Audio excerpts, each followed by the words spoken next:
The transport shuttle touched down on Station Prime with barely a whisper. Minji pressed her face against the viewing window and stared at the massive structure floating in space. The Galactic Combat Academy sprawled across 3 connected stations, each one larger than any city she had ever seen on Earth. Lights blinked along the metal surfaces, and ships of every shape and size docked at hundreds of ports. She was really here. 5 years after Earth joined the Galactic Coalition, she was one of the first humans accepted into the Academy. The shuttle door opened with a hiss. Minji grabbed her bag and stepped into the docking bay. The gravity felt slightly lighter than Earth's, making her steps feel bouncy. All around her, aliens walked past. Some had scales, others had fur. One creature looked like it was made entirely of floating crystals. She tried not to stare. A tall alien with 4 arms and a shell-like body approached her. Its eyes were positioned on stalks that swiveled to look at her. "Human cadet?" it asked. Its voice came from a device on its chest that translated the clicking sounds it made. "Yes, sir. I'm Minji. Follow me. Orientation begins in 1 hour." The alien turned and walked away quickly. Minji had to jog to keep up. The academy was huge inside. Corridors stretched in every direction, filled with cadets from dozens of species.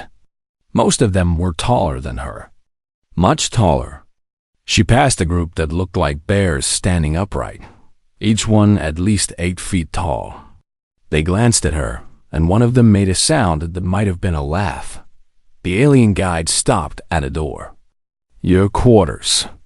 You share with 3 others. Your schedule is on the datapad inside. Don't be late to anything."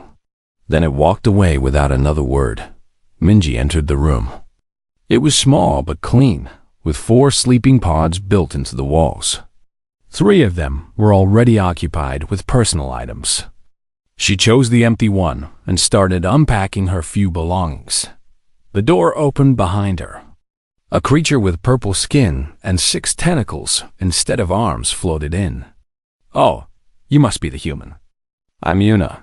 Well, that's the closest your mouth can say to my real name." Minji smiled. "Nice to meet you. I've never seen a human before.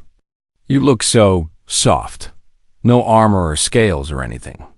Yuna floated closer, examining her with large black eyes. "How do you not get hurt all the time?" "We heal pretty fast," Minji said. It was a question she'd been asked before, in the messages she'd exchanged with her future classmates. Humans confused most aliens. They seemed weak and fragile, yet they came from Earth, which the Galactic database listed as a Class 9 death world. Yuna's tentacles waved in what might have been a shrug. "Well, try not to break. Combat training starts tomorrow. It's pretty rough." That night, Minji lay in her sleeping pod and stared at the ceiling. She thought about home, about her family, about the dojo where she'd trained since she was 6 years old. Her instructor had been old, a master of multiple martial arts. He'd told her something before she left Earth. "You will be smaller than them, weaker than most of them. But you know something they don't. You know how to fall. You know how to use their strength against them. Remember that." She fell asleep thinking about his words. The next morning came too early. An alarm blared through the room, and all 4 cadets stumbled out of their pods. Minji pulled on her training uniform, a simple gray outfit that adjusted to fit her body. The material felt strange, almost like it was alive. The dining hall was chaos. Hundreds of cadets crowded around food dispensers that produced meals suited to each species. Minji found the human section and requested breakfast. A plate of something that looked almost like eggs and toast appeared. It didn't taste quite right, but it was edible. She sat alone at a table, eating quickly. Around her, groups of cadets talked and laughed together. Most of them had come from the same planets or the same species. They already knew each other. Minji was one of only 5 humans in the entire academy. "Is this seat taken?" a voice asked. Minji looked up to see another human, a young man with dark hair and a friendly smile. I'm Doyan, second-year cadet. Minji, first year. Doyan sat down with his tray. I heard another human was coming this cycle. Good to have you here. How are you holding up? Okay, I think. Everything is just big. He laughed. Yeah, you get used to it. Most species here are larger than us. But don't let that bother you. Size isn't everything in combat. He leaned closer and lowered his voice. Between you and me, humans have been surprising everyone. We're tougher than we look. Before Minji could respond, a loud announcement echoed through the hall. All first-year cadets were to report to Training Hall 7 immediately.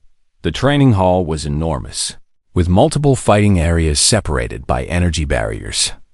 Each area had different types of mats and equipment suited to various species.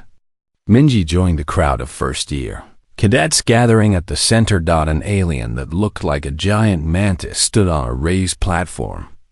I am Instructor Kalmora, it announced in a voice that echoed through the hall. You are here to become warriors of the coalition. You will learn to fight alongside species different from your own. You will learn that strength comes in many forms. The instructor's large eyes swept across the crowd. Today, we begin with basic assessment. I need to see what each of you can do. Pair up with someone from a different species. The cadets began moving, finding partners. Minji looked around, uncertain. Most of the aliens were already pairing with others they knew. She spotted a tall creature with 4 arms and a body covered in what looked like natural armor plates. It was a Vacrine, one of the species known for producing the coalition's best warriors. Before she could look away, the Vacrine pointed at her. You, human, you're with me. Minji walked over. Up close, the Vacrine was even more intimidating. He stood at least 7 feet tall, and each of his 4 arms looked stronger than her whole body. I'm Minji. Tavik. He looked down at her with eyes that seemed to evaluate and dismiss her in the same moment. Try to keep up, human. I don't have time to babysit. Something cold settled in Minji's stomach. Not fear, exactly. More like determination. She'd dealt with bullies before, people who thought they knew what she could do just by looking at her. They were always surprised. I'll do my best, she said quietly. Tavik made a clicking sound that might have been a laugh. Your best, right.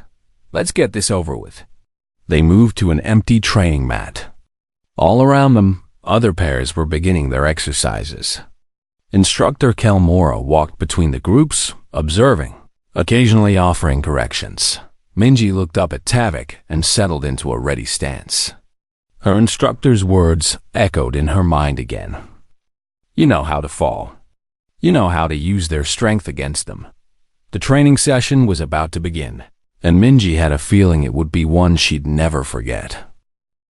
Instructor Kalmora's voice carried across the training hall. Begin with basic grappling techniques.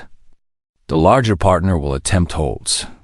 The smaller partner will practice escape maneuvers. Focus on form, not force. This is assessment, not combat. Tavik's forearms flexed as he looked down at Minji. Ready, human? Minji nodded and adjusted her stance. Her feet were shoulder-width apart, her weight balanced evenly. She kept her breathing steady and her eyes focused on Tavik's center mass, not his arms. Her old instructor had taught her that. Watch the body, not the limbs. The body shows you where someone is really going. Tavik moved forward, his lower 2 arms reaching out to grab her. Minji shifted to the side, letting his hands pass where she had been standing. His upper arms came next, trying to wrap around her from above. She ducked under them, her smaller size making it easy to slip beneath his reach. Stop running, Tavik growled. His exoskeleton made clicking sounds as he moved. I'm not running, Minji said calmly. I'm evading. That's different. She could hear the other training pairs around them. Thuds and grunts filled the air as cadets practiced their techniques. Some were struggling, others were doing well. But Minji noticed that several aliens had stopped their own training to watch her and Tavik. Word must have spread that a human was paired with one of the Vakrin. Tavik tried again, this time moving faster. All four arms came at her at once, trying to overwhelm her with multiple grab points. Minji dropped low, almost to the mat, and rolled to the side. His hands closed on empty air again. She heard someone laugh from the watching crowd. Not at her, she realized, but at Tavik. The great Vakrin warrior couldn't even catch a small human. Tavik's exoskeleton darkened slightly, a sign of anger in his species. Stand still and fight properly. The exercise is grappling and evasion, Minji reminded him. I'm doing the exercise. This was true, but she also knew she was embarrassing him. Part of her felt bad about that. Part of her didn't. He'd called her weak before they even started. He'd assumed she would be easy. Now he was learning otherwise, and his pride was hurt. Instructor Kalmora walked past their mat, her large eyes observing. Good movement, Cadet Minji. Cadet Tavik, remember that speed and technique can overcome raw strength. Adjust your approach. The instructor moved on to observe another pair. Tavik stared at Minji with something like hatred. She realized her mistake then. She'd made him look bad in front of an instructor. That was worse than just embarrassing him in front of other students.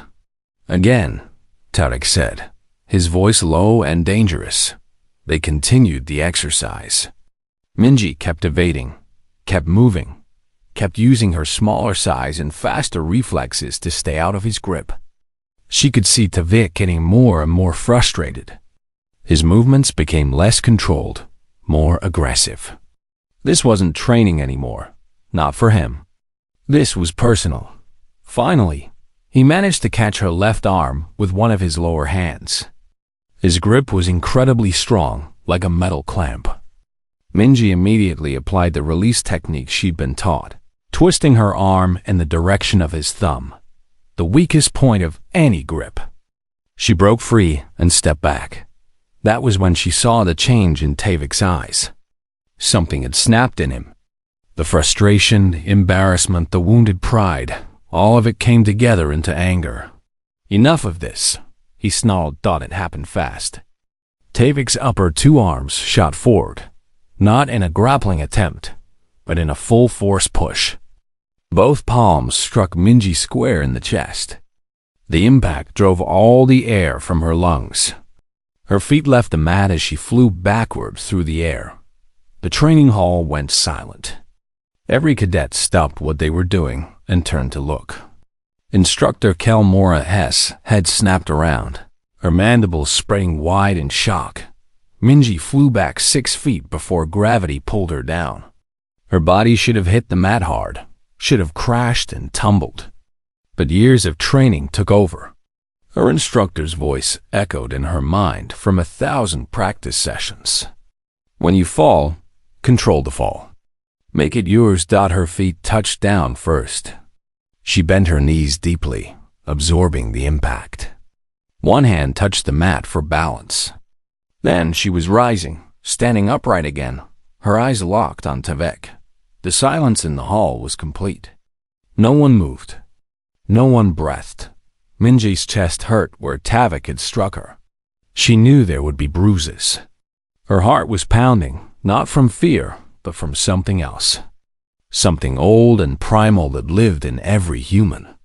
Passed down from ancestors who had survived when they should have died. Instructor Kalmora was already moving toward them, her legs carrying her quickly across the mat. Cadet Tavik. That was a clear violation of training protocols. Full force strikes are prohibited without proper safety gear and authorization. Tavik stood where he was, his forearms now hanging at his sides. He looked confused, as if he couldn't believe what he'd just done. She wouldn't. I didn't mean to. Your intentions are irrelevant, the instructor said coldly. You struck a fellow cadet with full force. You could have seriously injured her. The instructor turned to Minji. Cadet Minji, are you injured? Do you need medical attention? Minji took a slow breath, testing her ribs. Everything hurt, but nothing felt broken. She'd taken worse hits in training back on Earth. I'm okay, instructor. Are you certain? That was a significant impact. I'm certain. Minji looked past the instructor at Tavik. The Vakrine was staring at her, and she could see something in his expression now. Not just anger, fear. He was afraid of what would happen to him, what punishment he would receive.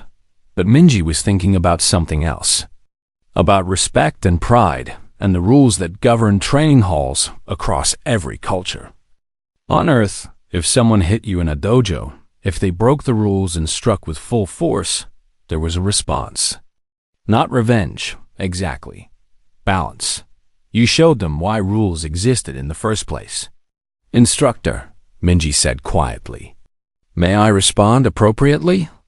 The question hung in the air. Every cadet in the hall was listening now, watching this moment unfold. Instructor Kalmora's sensory stalks quivered, a sign of uncertainty in her species. What do you mean by appropriately, Cadet Minji? Minji kept her eyes on Tavik. He pushed me with full force.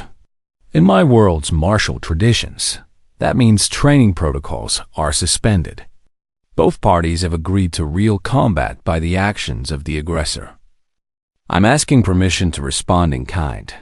Tavik's exoskeleton rattled, but Minji couldn't tell if it was from fear or anger or something else. The instructor was silent for a long moment, her large eyes moving between the two cadets. Humans were new to the coalition. Their combat capabilities were still being assessed, still being understood. The Academy had humans listed as Tier 3 combatants, meaning low to moderate threat level in physical confrontation.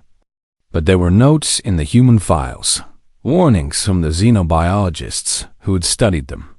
Death world origins, persistence hunter evolution, capable of extreme physical effort under stress. Instructor Kalmora made her decision.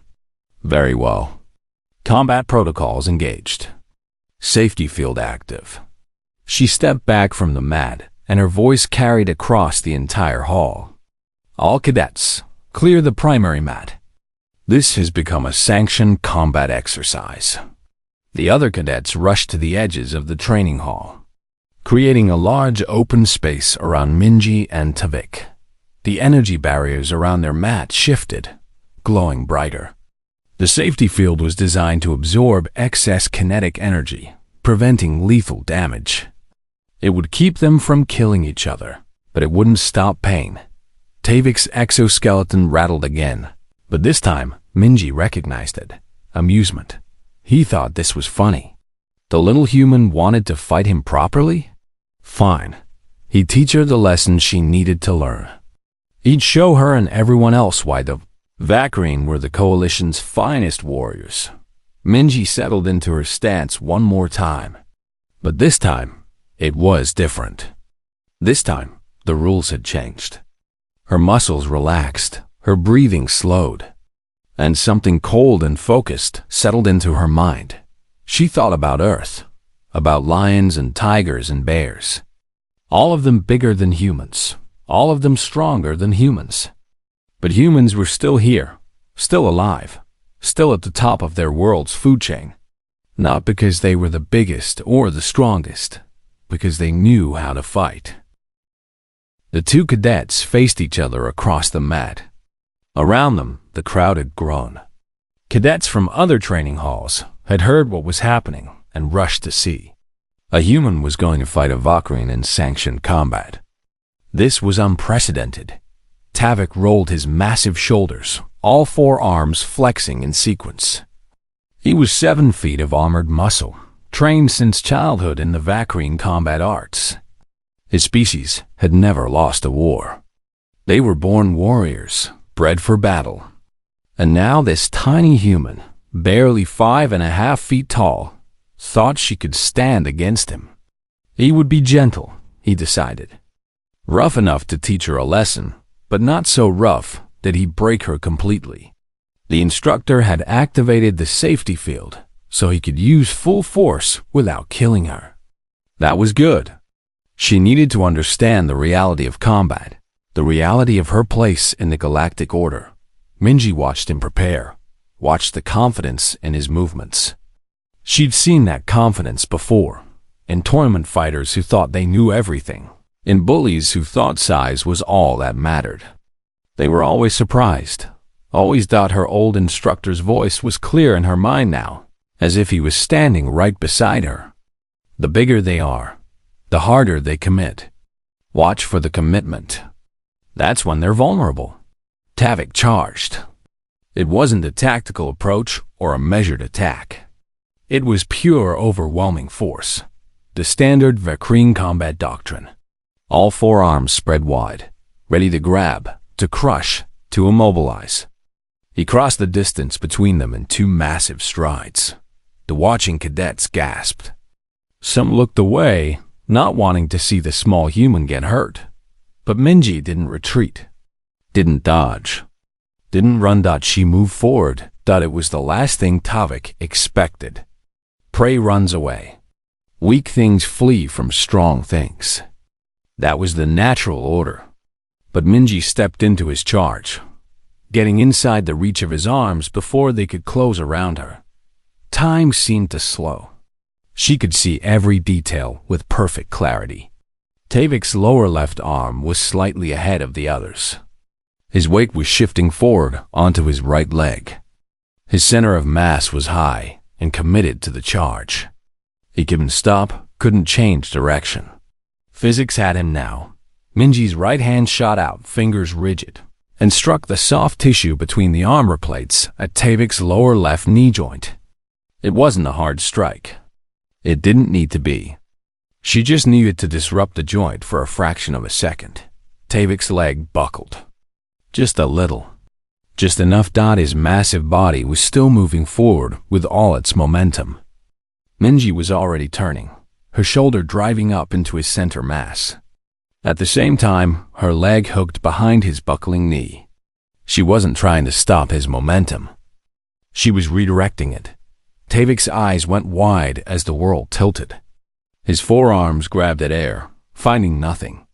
300 pounds of Vakrine warrior went airborne, his body rotating as Minji used leverage and his own force against him.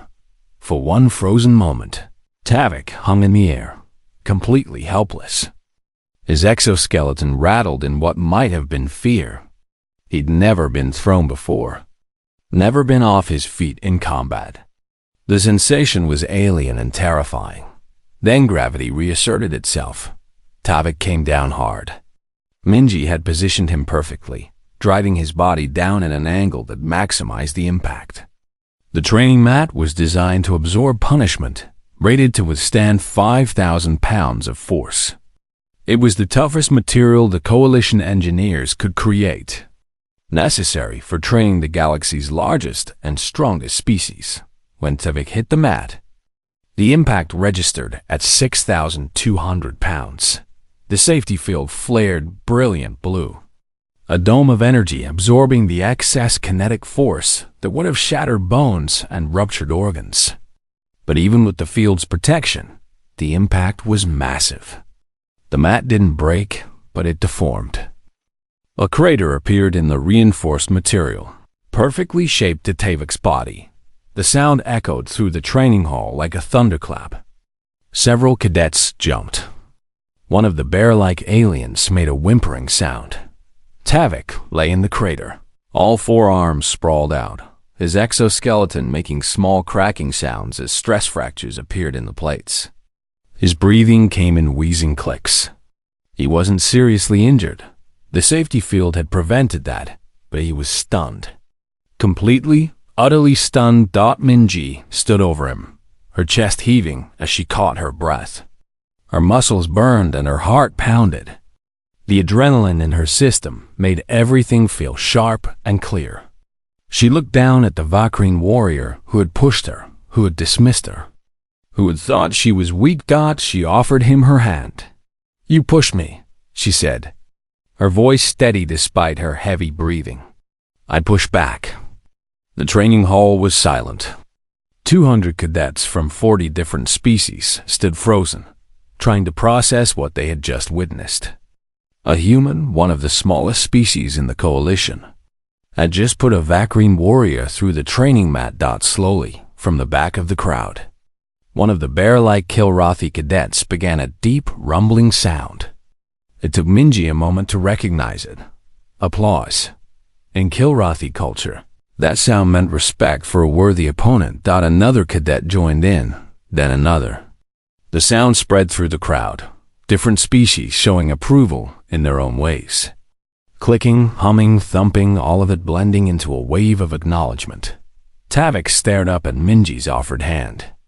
His pride was screaming at him not to take it, to refuse help from someone he thought was beneath him. But something else was stronger than his pride. The memory of flying through the air, of being completely helpless, of hitting the mat with force that should have killed him, if not for the safety field. He reached up with one trembling arm and took her hand. Minji pulled, but he was far too heavy for her to lift alone. He had to help, using his other arms to push himself up from the crater. When he finally stood, he towered over her again. But somehow the height difference didn't seem as significant anymore. Instructor Kalmora approached them slowly. Her expression was unreadable, her large eyes reflecting the blue glow of the safety field as it powered down. She looked at the crater in the mat, then at Minji, then at Tavik. "That," she said quietly, "was the most interesting combat assessment I have witnessed in 20 cycles of teaching." Minji wasn't sure if that was good or bad. "I'm sorry about the mat, instructor." One of Kalmora's mandibles curved slightly. "The mat will repair itself. That's what it's designed to do." She paused. "You used a leverage throw with perfect timing and positioning. Where did you learn that technique?" "My instructor on Earth taught me. He said that physics doesn't care how big you are. The laws work the same for everyone." Wise words. The instructor turned to Tavik. "And you, Cadet Tavik, what have you learned today?" Tavik was still breathing hard, still processing what had happened. His exoskeleton had stopped cracking, but the stress fractures were visible, white lines across the dark plates. "I learned that I was wrong." "About what specifically?" "About humans. About strength. About assuming I knew someone's capabilities just by looking at them." He looked down at Minji. "I apologize for my behavior. It was unworthy of a warrior." Minji nodded. "Apology accepted." Instructor Kalmora looked around at the watching cadets. "Let this be a lesson to all of you. The coalition is made up of thousands of species, each with different strengths and capabilities. Size and armor do not determine a warrior's worth. Skill, training, and the will to win, these matter far more." She gestured to the crater in the mat. "This will remain here for one cycle, unrepaired, as a reminder. I want every cadet to see it and remember what happened today." Dismissed. The crowd began to disperse, cadets talking excitedly among themselves. Minji could hear her name being repeated in dozens of languages. She felt suddenly exhausted, the adrenaline draining away and leaving her shaky. Doyen, the second-year human cadet, pushed through the crowd to reach her. His eyes were wide with amazement. "That was incredible. I've never seen anything like that." "I just did what I was trained to do," Minji said quietly. "You put a Vacrine through the mat. Do you understand what that means? Humans are going to be taken seriously now. Really seriously." Minji looked at the crater one more time, at the perfect impression of Tavik's body pressed into the reinforced material. She hadn't meant to make a statement. She just wanted to respond appropriately, to balance the scales. But Diane was right. Everything had just changed. The next morning, Minji was woken by a message on her datapad. The screen glowed in the darkness of her sleeping pod. "Report to Commandant Velther S. office at 0800 hours." No explanation, just the order. Her roommates were still asleep. Minji dressed quietly in a fresh uniform and left the quarters. The corridors were mostly empty this early, just a few maintenance drones hovering past. Her footsteps echoed as she walked, and her mind raced with possibilities. Was she in trouble? Would they expel her? Send her back to Earth? The commandant's office was on the top level of the station, overlooking the main training facilities. Minji had never been this high up before. Through the windows, she could see the stars and the curve of the planet below. She knocked on the door. A deep voice called out, "Enter." Commandant Velther was a Quellan, a species with 4 arms and compound eyes that could see in multiple spectrums. He sat behind a large desk made from some kind of dark metal. On the wall behind him were commendations and medals from centuries of service. Quellans lived for a very long time. "Cadet Minji," he said without looking up from his hollow display. "Sit." She sat in the chair across from him. It was too large, designed for bigger species, and her feet barely touched the floor. Velther's compound eyes finally turned to look at her. Up close, they were fascinating. Hundreds of tiny lenses all focused on her at once. "Do you know what I've been watching?" "No, sir." "Combat footage from yesterday's training session." "Your session specifically." He tapped the holodisplay, and a 3-dimensional image appeared in the air between them. It showed Minji and Tavik on the mat, the moment frozen right before the throw. "Do you know how many times this footage has been accessed in the past 18 hours? "No, sir." 47,000 times. Across 22 coalition worlds. Velther leaned back in his chair. "You've become rather famous, Cadet Minji." Minji felt her stomach drop. "I didn't mean to, sir. I was just defending myself." "I know. I've reviewed the full footage. Cadet Tavik violated training protocols. Your response was legally justified under coalition combat law." He paused. "Cadet Tavik has filed a formal complaint against you." "A complaint? For what?" "He claims you used excessive force. He also claims that humans are more dangerous than the Coalition's official assessment indicates, and that we should reclassify your species as a higher threat level." Minji didn't know what to say to that. Velther's mandibles curved slightly, and she realized he was smiling. "Both complaints are being dismissed," the Commandant said. "The first because the safety field prevented any permanent injury, and because he initiated the violation. The second complaint, however, is being investigated." "Investigated?" "Yes. The Xenobiology Department is very interested in reassessing human capabilities. They've asked permission to run additional tests on all human cadets." "Would you consent to this?" Minji thought about it. More tests meant more attention, and she'd never liked being the center of attention. But it also meant the Coalition would understand humans better. Maybe that was important. "Yes, sir. I'll do the tests." "Good. Report to Medical Bay 3 tomorrow at 0600 hours. Velther brought up another display, this one showing data scrolling too fast for Minji to read. "I've been reviewing Earth's file. Your planet is classified as a Class 9 death world. High gravity, extreme weather variations, thousands of predator species, hundreds of diseases and toxins. Yet humans not only survived, you became the dominant species." "We're adaptable, sir." "Indeed. The xenobiologists have a theory. They believe humans developed extreme physical and mental resilience because your world tried very hard to kill you for millions of years. You learned to persist, to endure, to keep fighting when other species would have given up or died."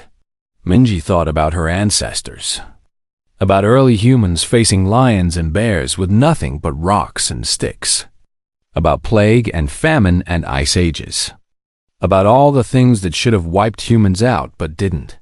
"That sounds right, sir." "This has implications for the Coalition. We need warriors who can endure hardship, who don't give up when things get difficult. Your species might be more valuable than we initially thought." Velther stood, and Minji quickly stood as well. "Dismissed, cadet. And Minji? Good work yesterday." As she left the office, Minji felt a strange mix of pride and concern. She just wanted to learn, to train, to become a good soldier. She hadn't expected to become a test case for her entire species. The next few weeks were intense. Minji and the other human cadets underwent extensive testing. They ran endurance courses that left most aliens exhausted after an hour. The humans kept going for 3, 4, sometimes 5 hours. The testers measured their recovery time after injury and found it was faster than most species. They studied human pain tolerance and were surprised by how much damage humans could take and still keep fighting. But the most interesting test was psychological. They put humans in simulated combat situations where victory was impossible, where the logical choice was to surrender or retreat. The humans rarely did. They kept fighting, kept looking for solutions, kept refusing to give up even when it was clearly hopeless. The head xenobiologist, a floating jellyfish-like creature named Kira, summarized the findings in a report that spread across the entire coalition. Humans are persistent predators, evolved to chase prey until it collapses from exhaustion. This mentality extends to all aspects of their behavior. They don't know when to quit because quitting meant death for their ancestors. This makes them extraordinarily dangerous in extended conflict. In the training halls, things changed. Other cadets started asking Minji to spar with them, to teach them human techniques. She found herself spending evenings showing groups of interested aliens how to use leverage, how to turn an opponent's strength against them, how to fall properly so you could get back up quickly. One evening, 3 weeks after the incident with Tavik, Minji was in the secondary training hall working with a group of cadets. She was demonstrating a joint lock on Yuna, her tentacle roommate, when she noticed someone watching from the doorway. Tavik stood there, his exoskeleton fully healed now, the stress fractures repaired. He watched silently as Minji explained the technique, as she carefully showed where to apply pressure to control an opponent without injuring them. When the session ended and the other cadets left, Tavik approached her. Minji tensed slightly, uncertain what he wanted. "I've been watching you teach," Tavik said. His voice was different now, less arrogant, more thoughtful. "You're good at it, patient. Thank you. I wanted to apologize again. Properly this time." He looked down at his 4 hands. "I was raised to believe that Vakreen were superior warriors. The strongest, the best. Having you defeat me so easily, it broke something in me. My pride, my sense of identity. I didn't know who I was if I wasn't the best." Minji understood that feeling. She'd seen it in martial arts students who tied their whole self-worth to being unbeatable. "You're still a good fighter, Tavik. I just use different techniques than you were used to. That's what I've come to understand. I've been studying human combat methods. Your species developed hundreds of different fighting styles, all designed to let smaller, weaker individuals defeat larger, stronger opponents. It's fascinating." He paused. "I want to learn. Would you teach me?" Minji smiled. "I'd be happy to. But you have to teach me something in return. Vakreen close quarters techniques. I need to learn how to fight with 4 arms in case I face an opponent like you again." Tavik's exoskeleton rattled, but this time Minji recognized it as genuine amusement, not mockery. Deal. They started training together regularly. Tavik was a quick learner, his natural strength combined with human technique making him even more formidable. In return, he taught Minji the fundamentals of 4-arm combat, helping her understand how to defend against multiple simultaneous attacks. Other cadets noticed. The sight of a human and a Vakreen training together as equals, teaching each other, learning from each other, it sent a message through the academy. Species differences didn't have to be barriers. They could be opportunities. One night, Minji sat in her quarters, updating her personal log. A message she'd sent to her family back on Earth. She tried to explain what had happened. How a single moment of combat had changed everything. "I threw him because he pushed me," she wrote.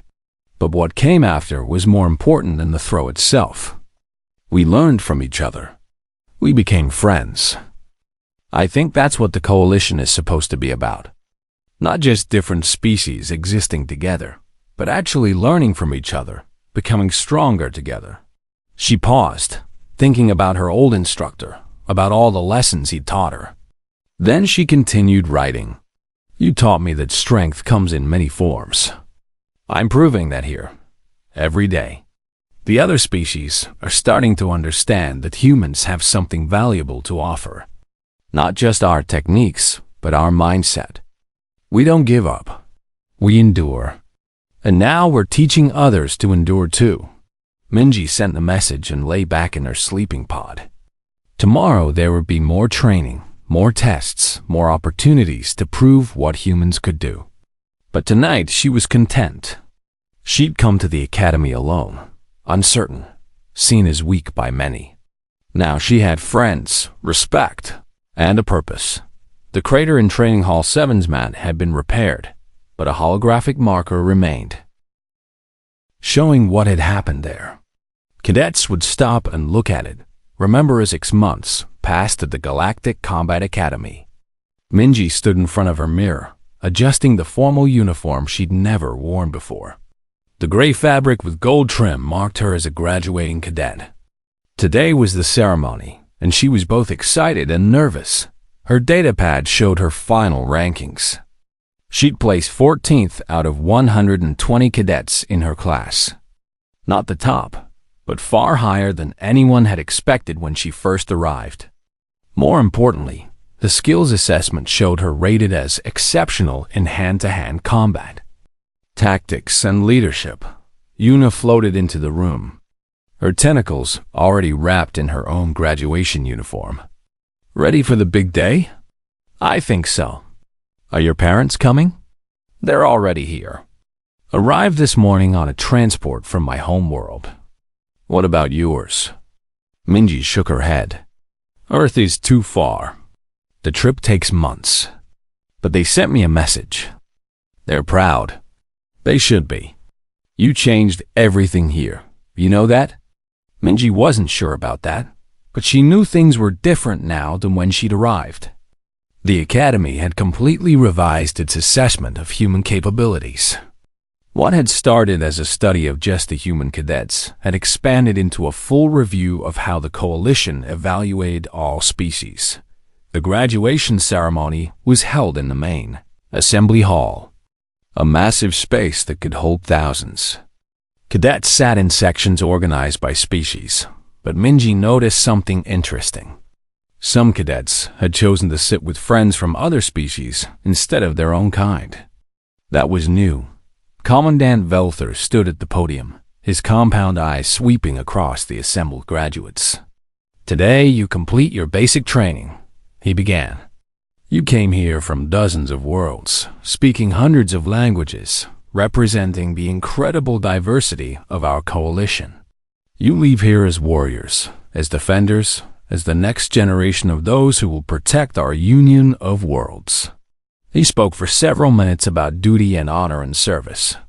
Then he paused, and his eyes seemed to focus on one section of the crowd. "This cycle of training has been unique. We learned as much from our cadets as they learned from us. We were reminded that assumptions can be dangerous. That appearance does not determine capability, and that every species brings unique strengths to our collective defense." After the ceremony, there was a reception. Family members and friends mixed with cadets and instructors. Minji stood near the food tables, watching the crowd. She saw Tavik with his family, 3 other Vakran who were just as large and intimidating as he was. He caught her eye and waved one of his 4 arms. She waved back. Diane appeared beside her with a plate of food. "I heard you got assigned to the Dauntless. That's a great ship. Frontline frigate, sees a lot of action. What about you?" "The Meridian.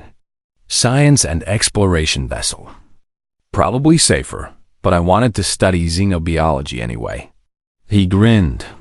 Someone has to keep researching all these species we keep finding. Instructor Kalmora approached them, her mandibles curved in her version of a smile. Cadet Minji, or should I say Ensign Minji now? The promotion doesn't officially start until tomorrow, Instructor. True. I wanted to tell you something before you left. The Academy is implementing a new training program based on human martial arts techniques. We're going to teach leverage-based combat to all cadets, regardless of species. You'll be credited as the inspiration for the program. Minji felt her face grow warm. I just showed people what I knew. Other humans have the same training. Perhaps, but you were the one who demonstrated it when it mattered most. That crater in the training mat, the one we repaired? We took holographic scans before we fixed it. Those scans are now part of our teaching materials. Future cadets will study what you did and learn from it. After the instructor left, Minji found a quiet corner and sat down. She thought about that day 6 months ago, about Tevik pushing her, about the choice she'd made to push back. It had seemed so simple at the time. React appropriately. Show respect for the training hall's traditions. She hadn't known it would lead to all of this. The party continued around her. She watched Tevik talking with a group of other graduates, his forearms gesturing as he told some story. She saw Yuna floating among the crowd, her tentacles offering food to various guests. She saw cadets from a dozen species laughing together, sharing memories of their training. A message appeared on her datapad. She opened it and saw it was from her family on Earth. There was a video attached. Her mother's face appeared, smiling but with tears in her eyes. Minji, we're so proud of you. We heard what you did, how you proved what humans can accomplish. Your old instructor wanted me to tell you something. He said she remembered her lessons. She fell correctly, got back up, and taught others to do the same. That's all a teacher can ask for. The video ended. Minji blinked back tears of her own. She wished they could be here, wished she could share this moment with them in person. But they were right. She had remembered her lessons. All of them. The next morning, Minji reported to the docking bay where the Dauntless was berthed. The frigate was sleek and powerful, designed for combat patrols along the Coalition's borders. She carried her bag up the boarding ramp and was greeted by the ship's first officer, a tall alien with blue skin and 3 eyes. Ensign Minji? Welcome aboard. I'm Commander Vex. The captain is expecting you. She followed him through the ship's corridors, trying not to stare at everything. The Dauntless was much smaller than the Academy station, but it felt alive in a way the station never had. The hum of engines, the crew moving with purpose, the sense of going somewhere important. The captain's ready room was compact but efficient. Captain Rin was a Quellan like Commandant Velforthur, though younger, with fewer medals on her uniform. Ensign Minji, I've read your file. Impressive combat scores. Thank you, Captain. I requested a human for my crew specifically. The Dauntless operates in contested space. We face pirates, raiders, sometimes hostile military forces. I need warriors who don't give up when things get difficult. Captain Rin's compound eyes focused on her. I need someone who can slam a Vakran through a training mat if necessary. Minji felt her face flush. You heard about that? Everyone heard about that. It's probably the most watched combat footage in Coalition history. The captain's mandibles curved in amusement. But I'm more interested in what happened after. You trained with your former opponent. Learned from each other. That shows wisdom, not just fighting skill. Over the next few months, Minji learned her role on the Dauntless. She was assigned to the security team, responsible for boarding actions and ship defense. The team was composed of various species, each bringing their own strengths. There were 2 Vakrian heavy assault specialists, a Kilrathi weapons expert, 3 humans including herself. and several others. One of the Vacrine was named Torin. When he first met Minji, his exoskeleton rattled with what she now recognized as respect. "I watched your fight with Tavik. You taught our people something important." "What's that?" "That strength isn't everything. That we can learn from others, even those we thought were weaker than us." He gestured with one of his forearms toward the other team members. "This team works because we all bring different abilities. The Kilrathi have the best aim. We Vacrine have raw power. But you humans, you have something else." "What?" "You don't know when to quit. In a fight, in a crisis, when everything seems hopeless, you keep going. That's worth more than strength." The Dauntless saw action soon enough. Pirates attacked a mining colony on the Outer Rim, a small settlement that couldn't defend itself. The frigate responded to the distress call and engaged the pirate ships in orbit. Minji led her squad in the boarding action against the pirate vessel. The corridors were narrow and dark, perfect for ambush. The pirates were experienced fighters, desperate and dangerous. But Minji's team worked together perfectly. Torin and the other Vacrine provided heavy cover fire. The Kilrathi specialist took out threats from distance. The humans, including Minji, moved fast and hit hard, using tactics that confused the pirates. They cleared the ship deck by deck. At one point, Minji found herself facing 3 pirates at once in a tight corridor. They were larger than her, armed with plasma blades. A year ago, she might have been afraid. Now, she just saw it as a problem to solve. She dodged the first blade, redirected the second using the wielder's own force, and struck the third pirate in a nerve cluster that dropped him instantly. The fight was over in seconds. Her team secured the ship, freed the hostages the pirates had taken, and returned to the Dauntless victorious. Captain Rin commended the entire security team. That was textbook execution. Every species working together, using their strengths to cover each other's weaknesses. This is what the coalition is supposed to be. Years passed. Minji rose through the ranks. She became a lieutenant, then a commander. The Dauntless was her home, and her crew was her family. They faced dangers together, saved lives together, and proved again and again that different species could accomplish more united than they ever could alone. During a leave period, Minji returned to the academy as a guest instructor. She walked through the familiar halls and found herself in Training Hall 7. The crater was long gone, repaired years ago, but the holographic marker remained. She stood there, looking at the frozen image of herself.